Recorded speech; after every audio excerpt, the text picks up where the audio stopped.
Johnston County had no general or even a colonel to boast.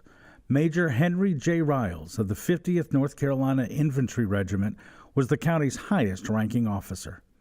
There were volunteers who believed in the lost cause of states' rights and fought bravely. There were conscripts who served only because the law said they must. And there were deserters whose primary allegiance was to home and family. Around 1,600 men left Johnston County to fight for the Confederacy. Over 450 did not return. Many came home unable to speak above a whisper for months, wounded, missing limbs, having nightmares, and carrying bullets or artillery fragments inside their heads and torsos.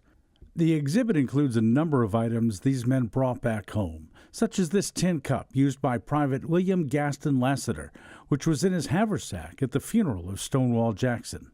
Private Ransom Penny of the 5th North Carolina Regiment, Company C, came home on furlough to marry Henrietta Adams in July of 1864. That October, he was wounded in the temple at Cedar Creek, Virginia. He carried the mini ball in his head until he died over 50 years later. James Henry Duncan, with the 50th North Carolina Regiment, Company D, near Petersburg, Virginia, wrote a letter to his cousin, Private George W. Barber, describing those difficult conditions. The bum shells and grape shot and minute balls fell around us as thick as hell.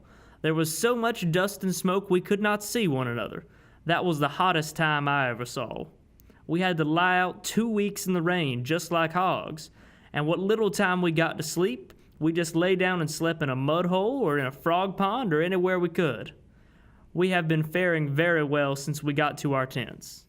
Moses Stansel of the Confederate Navy was on board the ironclad CSS Albemarle when it was torpedoed on the Roanoke River in eastern North Carolina in October of 1864.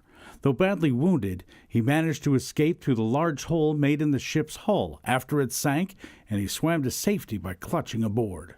Private Henry E. Thane of Smithfield, member of the 1st North Carolina Artillery, won a name for himself during the Battle of Gettysburg. During the cannonading on the third day, he seized a shell, the fuse of which had become accidentally ignited, and ran with it several yards, meanwhile pulling out the fuse, thereby preventing an explosion and loss of life due to the battery.